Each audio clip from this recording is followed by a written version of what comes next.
ঈমান ওয়া ইহতিসাবান গুফিরা লাহু মা তাকাদ্দামা মিন যামবি। যদি কোনো ব্যক্তি এই রমজান মাসে লাইলাতুল কদরের রাত্রে যদি কেউ ব্যক্তি রাত্রি জাগরণ করে, আল্লাহ রাব্বুল আলামিন তার পূর্বেকার সকল গুনাহকে আল্লাহ রাব্বুল আলামিন ক্ষমা করে দেন।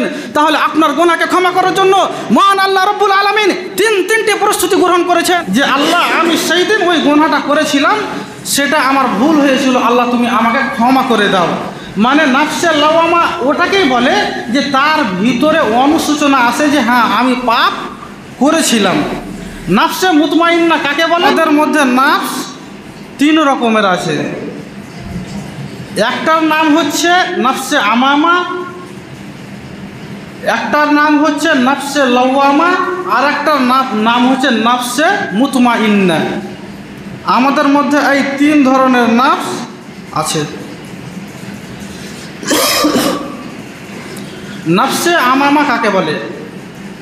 নাফসে আমামা ওটাকেই বলে যে একটা মানুষ পাপ করলো, পাপ করার পরে পাপ করেই যাচ্ছে, পাপ করার পরে সে কোনোদিন তার গুনাহকে মার্জনা করার জন্য তার ভিতরে কোনোদিন অনুশোচনা এলো না, মানে সে পাপ করেই যাচ্ছে। নাম্বার দু নম্বরে যেটা নাম হচ্ছে নাফসে লাওয়ামা। লাওয়ামা নাফস ওটাকে বলে যে একটা মানুষ পাপ করে, আজকে একটা মানুষ পাপ করলো এবং পাপ করার পরে সে মনে মনে চিন্তা করলো, অনুশোচনা করলো যে আমি সেই দিন যে পাপটা করেছিলাম মনে হয় ওটা আমি ভুল করেছিলাম। ওই ব্যক্তিটা আবার 5 দিন পরে 10 দিন পরে আল্লাহর কাছে তওবা ইস্তেগফার করে যে আল্লাহ আমি সেই দিন ওই গুনাহটা করেছিলাম, সেটা আমার ভুল হয়েছিল, আল্লাহ তুমি আমাকে ক্ষমা করে দাও। মানে নাফসে লাওয়ামা ওটাকেই বলে যে তার ভিতরে অনুশোচনা আসে যে হ্যাঁ আমি পাপ করেছিলাম। নাফসে মুতমাইন্না কাকে বলে? নাফসে মুতমাইন্না ওটাকেই বলে যে যার ভিতরে, যেই মানুষের ভিতরে জীবনে কোনো দিন গুনাহ হয় না, তার কোনোদিন ভুল ত্রুটি হয় না, গুনাহ হয় না, ওটাকে বলে নাফসে মুতমাইন্না। আল্লাহ রাব্বুল আলামিন পবিত্র কালাম পাকের ভিতরে কি বলছেন? ইয়া আইয়াতুহান নাফসুল মুতমাইন্না।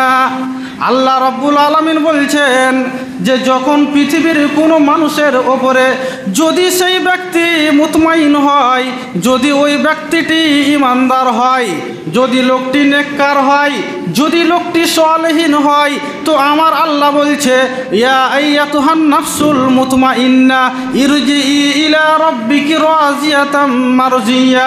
আমার আল্লাহ বলছেন রে পৃথিবীর মানুষ, যখন ওই ভালো মানুষের কাছে যখন আমার ফেরেশতা যায় জান কবজ করতে, তখন তাকে বলা হয় ইয়া আইয়াতুহাল নাফসুল মুতমাইন্না, হে নাফসে মুতমাইন, চলো চলো চলো, ইরজিই ইলা রাব্বিকি রাজিয়াতাম মারজিয়া, তোমাকে তোমার আল্লাহ তোমার জন্য অপেক্ষা করছে, তোমাকে তোমার আল্লাহ তোমার জন্য অপেক্ষা করছে, অতএব তুমি তোমার আল্লাহর দিদারে চলো। এটা হলো কি? এটা হলো নাফসে মুতমাইন, যাদের মধ্যে কোনোদিন গুনাহ হয় না। এটা কাদের মধ্যে থাকে? এটা আমাদের মধ্যে থাকে না। এটা থাকে কাদের মধ্যে? আম্বিয়া, সাহাবী, নবী। এটা আল্লাহ রাব্বুল আলামিন তাদেরকে দান করেছিলেন। আশা করছি আপনাকে আমি 3টা নাফসের কথা বুঝাতে পেরেছি। সাধারণত আমাদের কাছে, আমাদের সমাজে বর্তমানে বেশিরভাগ মানুষের কাছে যে নাফসটা আছে, সেই নাফসটার নাম আমার ছোট জ্ঞানে চিন্তা ভাবনা করার পরে আমি যেটা বুঝতে পেরেছি যে আমাদের সমাজে আমাদের কাছে নাফসে লাওয়ামা আছে। আপনার কাছে কি আছে আমি জানি না, আপনি কোনটা মনে করবেন, কিন্তু আমার ছোট জ্ঞানে আমি যতটা গবেষণা করেছি যে আমাদের মধ্যে নাফসে লাওয়ামা আছে। কেন?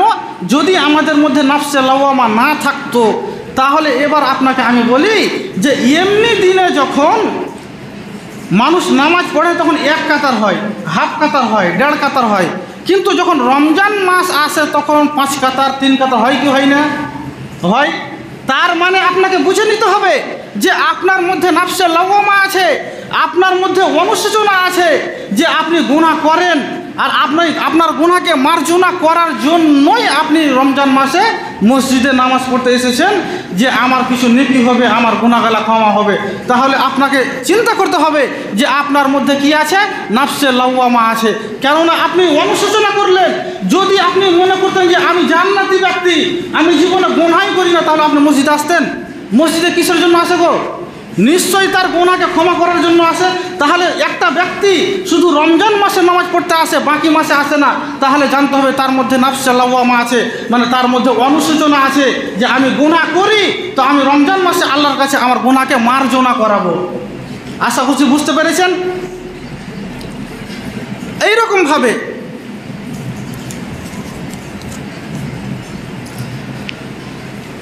আল্লাহর নবী বলছেন, ইজা দাখালা রমজান ফুতিহাত আবওয়াবুস সামায়ে ওয়া গুল্লিকাত আবওয়াবুন নার ওয়া সুফিয়াদাতিস শায়াতিন।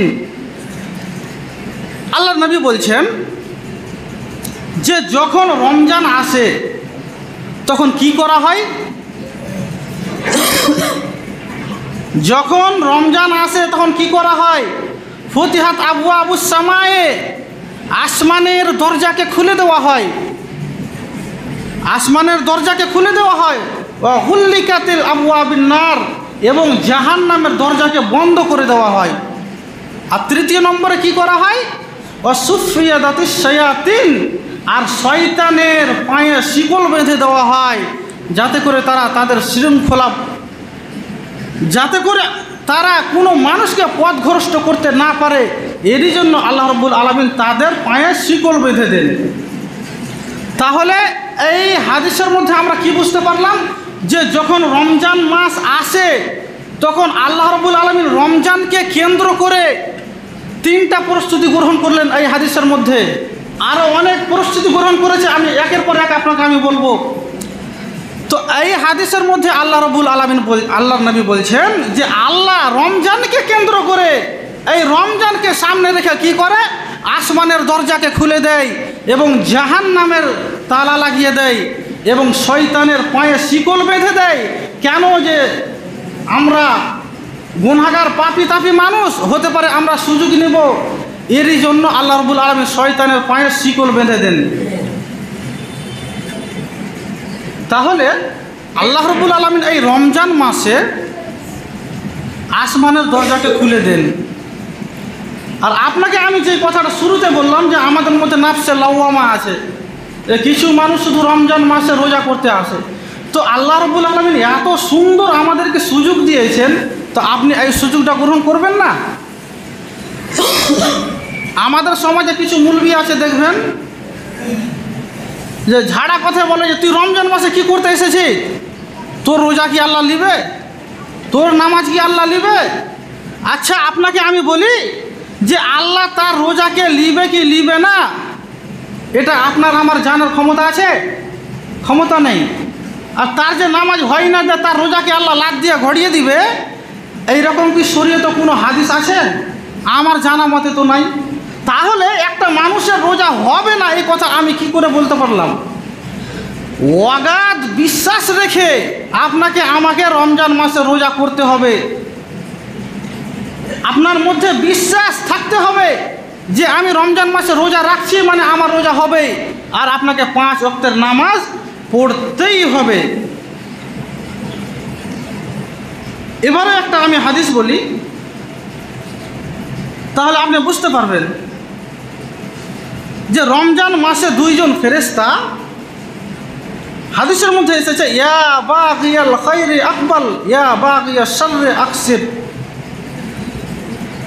রমজান মাসে 2 জন ফেরেশতা, তারা মাগরিব থেকে নিয়ে এশা পর্যন্ত মানুষকে ডাক দিতে থাকে এবং বলে, হে হে পৃথিবীর মানুষ, যারা তোমরা নেকি করো, যারা তোমরা 5 ওয়াক্তের সালাত আদায় করো, তোমরা করতে থাকো, করতে থাকো, তোমরা করতে থাকো, তোমরা নেকির পাহাড় বানিয়ে দাও। এবং আল্লাহর ওই ফেরেশতাগুলা আর একটা কথা কি বলে? ইয়া বাগিয়াশ শাররি আকসির, হে পৃথিবীর মানুষ, যারা তোমরা গুনাহ করো, তোমরা তোমার গুনাহকে ছেড়ে দিও না। হাদিসের ভাষাতে কি বলছেন আল্লাহর নবী? যে তোমরা তোমাদের গুনাহকে, আল্লাহ রাব্বুল আলামিন আপনাকে আপনার গুনাহকে ছেড়ে দিতে বলছেন না, কেননা যদি ডাইরেক্ট ছেড়ে দিতে বলেন তাহলে আপনার জন্য ভারী হয়ে যাবে। এর জন্য আল্লাহ রাব্বুল আলামিন কি বলছেন, যে তোমরা তোমাদের গুনাহকে কমিয়ে দাও। অন্য অন্য মাসে তুমি 2 মুঠা বেড়ি খেতে, রমজান মাসে তুমি মাত্র 2টা খাও। অন্য অন্য মাসে তুমি আরও অন্য কোনো গুনাহ করতে, এই রমজান মাসে তুমি তোমার গুনাহকে কমিয়ে দাও। তাহলে আল্লাহ রাব্বুল আলামিন কি বলছেন, আল্লাহ পাকের নবী, যে তোমরা তোমাদের গুনাহকে কমিয়ে দাও। কেন? তারপরে কথা বলছে ওয়ালিল্লাহি উতাকাউ মিনান নার, কেননা এই রমজান মাসে আল্লাহ রাব্বুল আলামিন হাজার হাজার মানুষকে জাহান্নাম থেকে মুক্তি দিয়ে জান্নাতে প্রবেশ করিয়ে দেন, হাজার হাজার মানুষকে তার গুনাহকে মার্জনা করে দেন। অতএব তুমিও পৃথিবীর মানুষ সুযোগ নাও, যারা তোমরা 5 ওয়াক্তের নামাজ হয়তো পড়ো না, শুধু রমজান মাসের রোজা করো, রমজান মাসের নামাজ পড়ো, তোমরাও সুযোগ নাও। কেননা আল্লাহ রাব্বুল আলামিন এত সুন্দর আমাদের জন্য সুযোগ দিয়েছেন, আপনি কেন হাতছাড়া করবেন? তো আল্লাহ রাব্বুল আলামিন কি বলছেন, যে তোমরা তোমাদের গুনাহকে কমিয়ে দাও। এবারে তোমরা তোমাদের গুনাহকে কমিয়ে দাও, কেননা আল্লাহ রাব্বুল আলামিন এই রমজান মাসে হাজার হাজার মানুষকে তাদের গুনাহকে মাফ করে জান্নাতে প্রবেশ করান। এবার আপনাকে আমি বলি, 5টা মানুষ তারাবির নামাজ পড়ছে, 2 কাতার 1 কাতার 5 কাতার তারাবির নামাজ পড়ছে, আর মৌলভী সাহেব বেতরের শেষ রেখাতে যেটা দুয়ায়ে কুনুত হয়, সেখানে করে কি বলছে, আল্লাহুম্মা হদিনি ফিমান হাদাইত। এইরকমভাবে বলতে বলতে বলতে বলতে এক সময়তে বলছে, লম্বা তো আছে কিন্তু অতটা আমরা পড়ি না, কেননা মানুষের জন্য ভারী হবে, এর জন্য আমরা শর্ট করে পড়ি যতটুকু পড়া দরকার। আল্লাহুম্মা গফিরলি ওয়াল মুসলিমিনা ওয়াল মুসলিমাত, হে আল্লাহ তুমি ক্ষমা করো পৃথিবীর যত মুসলমান নর এবং নারী আছে, ওয়াল মুমিনিনা ওয়াল মুমিনাত, এবং তুমি ক্ষমা করো পৃথিবীতে যত মুমিনা নর এবং মুমিনা নারী আছে, তুমি তাদেরকে ক্ষমা করো। আর আপনারা পিছনে কি বলেন, আমিন আমিন বলেন। তো হাদিসের মধ্যে আছে, যখন মুসাল্লিরা আমিন বলে, ওই সাথে সাথে ফেরেশতারাও আমিন বলে। হাদিসের পাতায় আছে, যখন মুসাল্লিদের ইমামের আর ফেরেশতাদের আমিন যখন একসাথে মিলে যায় আল্লাহ রাব্বুল আলামিন তখন তাদেরকে কি করেন, ক্ষমা করে দেন, তাদেরকে কবুল করেন। তো মৌলভী সাহেব যে আপনাকে নামাজে বলছে যে মুসলমান নর এবং নারী তাদেরকে তুমি ক্ষমা করো, ওই সময়তে যদি আপনার আমিন আর ফেরেশতার আমিন যদি একসাথে হয়ে যায়, তাহলে আপনাকে আল্লাহ ক্ষমা করবে না? করবে না? অবশ্যই করবে। এই হাদিসেও যদি আপনাকে আমি বুঝাতে না পারি, তাহলে আর একটা হাদিস আপনাকে আমি বলছি। এবার 3 নম্বর হাদিস, ইন্না লিল্লাহি মালাইকাতান সাইয়্যাহিনা ইয়ামসুনা ফিত তুরাকাত। যখন রমজান মাস আসে, রমজান মাসে কিছু ফেরেশতা, ইন্না লিল্লাহি মালাইকা, মালাইকা মানে হলো ফেরেশতা। যখন রমজান মাসে কিছু ফেরেশতা তারা কি করে, রাস্তায় চলাচল করে বেড়ায়। এই নতুন চাঁদপুর থেকে বারোমেশা, বারোমেশা থেকে চাঁদপুর, চাঁদপুর থেকে ডাকবাংলা, এইরকমভাবে ইয়ামসুনা ফিত তুরাকাত। তুরাকাত মানে কি, রাস্তায় তারা চলাচল করে। কিসের জন্য? তারা কিসের জন্য চলাচল করে? তারপরে ভাষা ইয়াবহাসুনা আন মাজালিসি যিকরে, তারা খুঁজে বেড়ায় যে কোথায় জিকির হচ্ছে, তারা খুঁজে বেড়ায় যে কোথায় আল্লাহ জিকির হচ্ছে। সহি মুসলিমের হাদিস, সহি হাদিস, যে তারা খুঁজে বেড়ায় রাস্তা রাস্তা যে কোথায় জিকির হচ্ছে। দেখা গেল বারোমেশা থেকে ফেরেশতা আস্তে আস্তে নতুন চাঁদপুরে কিছু জিকির হচ্ছে, লাইলাতুল কাদারে কিছু মানুষ মসজিদের মধ্যে জিকির করছে, বা হয়তো রাস্তার পাঁচের কোনো এক জায়গায় জিকির হচ্ছে, লাইট জ্বলছে। তখন ফেরেশতারা কি বলে, একজন ফেরেশতা যখন দেখে নেয় তখন আরও বাকি ফেরেশতাগুলোকে কি বলে, তোমরা ওই এখানে করে চলে এসো, এখানে করে আল্লাহর জিকির হচ্ছে। সংক্ষেপে কথা আপনাকে আমি বলছি, কেননা আরও অনেক কথা আছে, টাইম মাত্র 10 মিনিট রয়েছে। যে ওই ফেরেশতাগুলা তখন কি করে, ওই জায়গায় তারা বসে যায়। যদি জায়গা না হয় তাহলে একজন আরেকজনের কাঁধে এইরকম করে তারা বসে যায়, এবং বসে যাওয়ার পরে তারা আল্লাহর কাছে যখন যায় তখন আল্লাহ এবার তাদেরকে বলে, আচ্ছা বলো তো আচ্ছা বলো তো, তোমরা যে রাস্তায় তোমরা ঘুরে বেড়াচ্ছিলে, তো তোমরা কি কিছু পেয়েছো? তখন ওই ফেরেশতাগুলো আল্লাহ রাব্বুল আলামিনকে বলেন যে জি হ্যাঁ, আমরা পেয়েছি। কি পেয়েছো? দেখছিলাম ওই বারোমেশা থেকে চাঁদপুর যেতে যেতে একটা মসজিদে তারা আল্লাহর জিকির করছিল, তারা আল্লাহকে বলে কাঁদছিল। কি বলে? ইন্নাহুম ইয়াসআলুনাল জান্নাতা। ফেরেশতারা তখন আল্লাহকে বলছে যে আল্লাহ, তারা কাঁদছিল, তারা জিকির করছিল, তোমার কাছে চাইছিল যে আল্লাহ তুমি আমাদেরকে, আমাদের গুনাহকে ক্ষমা করে তুমি আমাদেরকে জান্নাতে প্রবেশ করাও। আর কি বলছিল? তখন ফেরেশতারা বলবে যে এবং তারা দোয়া করছিল, তারা জিকির করছিল, হে আল্লাহ তুমি আমাদের গুনাহকে ক্ষমা করে তুমি আমাদেরকে জান্নাত দাও এবং আর তুমি আমাদেরকে জাহান্নামের আগুন থেকে বাঁচাও। তখন আল্লাহ ওই ফেরেশতাদেরকে প্রশ্ন করলেন যে আচ্ছা, তারা যে দোয়া করছিল, তো তারা কি জান্নাত কোনোদিন দেখেছে? জি না, তারা জান্নাত দেখেনি, কিন্তু তারা আলেম ওলামাদের মুখেও শুনেছে যে জান্নাতের এইরকম বিবরণ আছে, জাহান্নামের এইরকম বিবরণ আছে, জাহান্নামের আগুন এইরকম। তারা শুনেছে এবং তারা অনুশোচনা করেছে, তারা বুঝতে পেরেছে। আর তারা রমজান মাসে গিয়ে তারা তোমার কাছে জাহান্নাম থেকে পরিত্রাণ চাওয়ার জন্য দোয়া করেছে। আল্লাহ রাব্বুল আলামিন এবার বলছেন যে যাও, তুমি তাদেরকে গিয়ে ঘোষণা করে দাও। কি ঘোষণা? গফরাত লাহুম জামিয়া। ওই মজলিসের মধ্যে, ওই মসজিদের মধ্যে যত মানুষ ছিল, সমস্ত মানুষকে আমি কি করলাম? সমস্ত মানুষের গুনাহকে আমি ক্ষমা করে দিলাম। এবার ফেরেশতারা আবার একজন প্রশ্ন করছে, আল্লাহ আপনি তো সকলের গুনাহকে ক্ষমা করে দিলেন। মনে করেন যে এই মসজিদে যত মুসল্লি আছে, কেউ মদ খায়, কেউ জুয়া খেলে, কেউ 5 ওয়াক্তের নামাজ পড়ে, কেউ 2 ওয়াক্তের নামাজ পড়ে, কেউ শুধু জুম্মা পড়ে, কেউ শুধু রমজান মাসের রোজা রাখে আর নামাজ পড়ে। তো ফিরে আল্লাহ রাব্বুল আলামিন বলছেন যে ওই মসজিদের মধ্যে, ওই মজলিসের মধ্যে যত মানুষ ছিল, সমস্ত মানুষকে আমি আল্লাহ ক্ষমা করে দিলাম। তখন ওই ফেরেশতা বলছে, আল্লাহ ওই মসজিদের মধ্যে, ওই মজলিসের মধ্যে একজন ব্যক্তি, সে জীবনে কোনোদিন নেকির কাজ করেনি, সে গুনাহ ছাড়া জীবনে কোনোদিন কাজ করেনি। কোন দিকে হয়তো যাচ্ছিল, জুম্মার টাইম হয়ে গেছে, তো সে ওই সময়তে মসজিদে ঢুকে গেছে, তো আল্লাহ তাকেও কি ক্ষমা করে দিতে হবে? সে জীবনে তো কোনোদিন নেকির কাজ করেনি, সে জীবনে নামাজ পড়েনি, ওই দিনেই শুধু প্রথম নামাজ পড়তে গিয়েছে। আল্লাহ রাব্বুল আলামিন বলছেন যে ওই মজলিসের মধ্যে, লম্বা হাদিস আছে তাই আমি বললাম না, ওই মজলিসের মধ্যে যত মানুষ আছে, মুরগি চোর, সুদখোর, মদখোর, যত মানুষ আছে, সমস্ত মানুষকে আমি ক্ষমা করে দিলাম। সম্মানিত উপস্থিতি, আপনাকে আমি বুঝাতে যাচ্ছি যে আল্লাহ রাব্বুল আলামিন আমাদের জন্য এত বড় সুযোগ রেখেছে। হতে পারে কোনো মানুষ জীবনে নামাজ পড়ে না, আজকে শুধু রমজান মাসে নামাজ পড়তে এসেছে, যদি ওই দুয়াতে সামিল হয়ে, আর আল্লাহ রাব্বুল আলামিন এই রমজানকে সামনে রেখে কত যে প্রস্তুতি গ্রহণ করেছে, আপনাকে আমি বুঝাতে অসক্ষম, আপনাকে আমি বুঝাতে পারবো না। যদি আপনি নামাজ পড়েন, আল্লাহর কাছে কাঁদেন আপনার গুনাহকে বলে, আল্লাহ রাব্বুল আলামিন আপনাকে ক্ষমা করবেন না? কে বললো ক্ষমা করবে না? আল্লাহ রাব্বুল আলামিন 99টি রহমতের মালিক।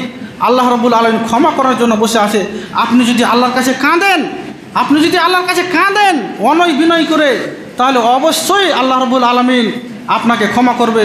শুধুমাত্র আপনাকে আপনার অন্তরে বিশ্বাস রাখতে হবে, তাহলে অবশ্যই আপনাকে আল্লাহ রাব্বুল আলামিন ক্ষমা করবে। আল্লাহ রাব্বুল আলামিনের কাছে দোয়া করব, আল্লাহ রাব্বুল আলামিন যাতে করে আমাদেরকে রমজান মাসে ভালোভাবে রোজা রাখার তৌফিক দান করেন, আমিন।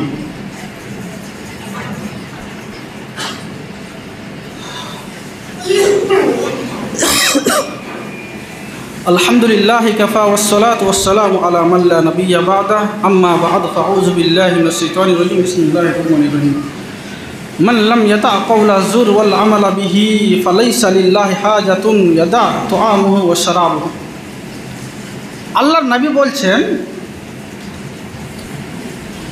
যে আল্লাহ রাব্বুল আলামিন এই রমজানকে সামনে রেখে আমাদের জন্য কতগুলি প্রস্তুতি গ্রহণ করেছেন, আপনি কখনো ভেবে দেখেছেন? আল্লাহ রাব্বুল আলামিন এই রমজানকে সামনে রেখে কি করেন? আসমানের দরজাকে খুলে দেন। কাদের জন্য? আপনাদের জন্য, আমাদের জন্য। আল্লাহ রাব্বুল আলামিন জাহান্নামে তালা মেরে দিয়েছেন। কাদের জন্য? আপনাদের জন্য, আমাদের জন্য। আল্লাহ রাব্বুল আলামিন শয়তানের পায়ে শৃঙ্খলা বদ্ধ করে দিয়েছেন। কিসের জন্য? আপনার আমার জন্য। তো এই আল্লাহ রাব্বুল আলামিন তিনটি রমজানকে সামনে রেখে প্রস্তুতি গ্রহণ করেছেন এবং আপনাকে আমাকে আমাদের সকলের গুনাহকে ক্ষমা করার জন্য আল্লাহ রাব্বুল আলামিন তিনটি মাধ্যম রেখেছেন। এই তিনটি মাধ্যমে আল্লাহ রাব্বুল আলামিন আপনার আমার গুনাহকে ক্ষমা করে দিতে চাই। ওমান কামা কিয়ামুল লাইল ঈমানান ওয়া ইহতিসাবান গুফিরা লাহু মা তাকাদ্দামা মিন যামবি। নবী করিম সাল্লাল্লাহু আলাইহি সাল্লাম বলছেন, যদি কোনো ব্যক্তি তারাবির নামাজ পড়ে, তাহলে আল্লাহ রাব্বুল আলামিন তার পূর্বেকার সকল গুনাহকে ক্ষমা করে দেন। এবং আল্লাহ রাব্বুল আলামিন বলছেন, মান সামা রমাযানা ঈমানান ওয়া ইহতিসাবান গুফিরা লাহু মা তাকাদ্দামা মিন যামবি। যদি কোনো ব্যক্তি ঈমান এবং ইহতিসাবের সাথে রমজান মাসে রোজা রাখে, তাহলে আল্লাহ রাব্বুল আলামিন তার পূর্বেকার সমস্ত